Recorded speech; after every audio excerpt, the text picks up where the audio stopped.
आयो महबूब मके जे मागन ते आशिक नाज़ करे था पंहिंजे भागन ते वहवा पंहिंजे भागन ते आयो महबूब मके जे मागन ते आशिक नाज़ करे था पंहिंजे भागन ते वहवा पंहिंजे भागन ते नूर तजला झर क्या जग में आयो मेरो आशिक अग में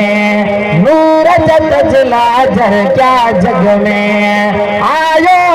मेरो आशिक अग में आयो मेरो आशिक अग में के पथ प्यादल के त चढ़ी प्या चांगन ते आशिक नाज़ करल था पंहिंजे भागन ते वहवा पंहिंजे भागन ते आयो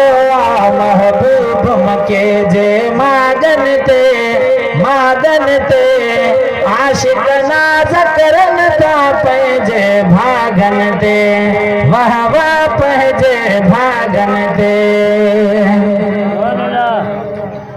सुकल ज़मीनों थया वण सावा सभिनी अमड़नि खे पुट जावा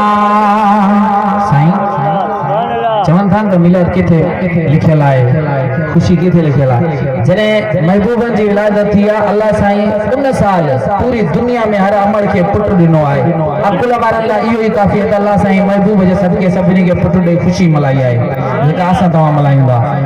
सुकल ज़मीनों थया वण सावा सभिनी अमड़नि खे पुट जावा सभिनी अमड़नि खे पुट जावा आयो मुर्को मोटी मागन सागन ते आशिक नाज़ करन था पंहिंजे भागन ते वहवा पंहिंजे भागन ते आयो महबूब मके जे मागन ते आशिक नाज़ करन था पंहिंजे भागन ते वहवा पंहिंजे भागन ते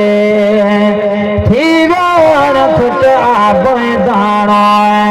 माण्हुनि खूब कमायो नाणो थी वियो फुट आबो दाणो माण्हुनि खूब कमायो नाणो रहम जबादल बरसा सरस सभागन ते आशिक नाज़ करन था पंहिंजे भागन ते वहवा पंहिंजे भागन ते आयो महबूब मके जे मागन ते आशिक नाज़ करन था पंहिंजे भागन ते वहवा पंहिंजे भागन ते कन तड सणसा कई वावेला क्या जदीद मिलाद जमेला जी हाणे थे गयो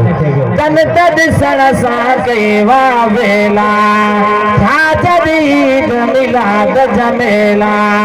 क्या जदीद मिलाद जमेला शाफी महशर फिर छपर छुड़वागन ते आशिक नाज़ करन था पंहिंजे भागन ते वहवा पंहिंजे भागन ते हूरन मलकन नातो गायो सजन से थार खुशी मनायो हूरन मलकन नातो गायो सजन से थार खुशी मनायो आया निकरी आशिक सब दरवाजन ते आशिक नाज़ करन था पंहिंजे भागन ते वहवा पंहिंजे भागन ते।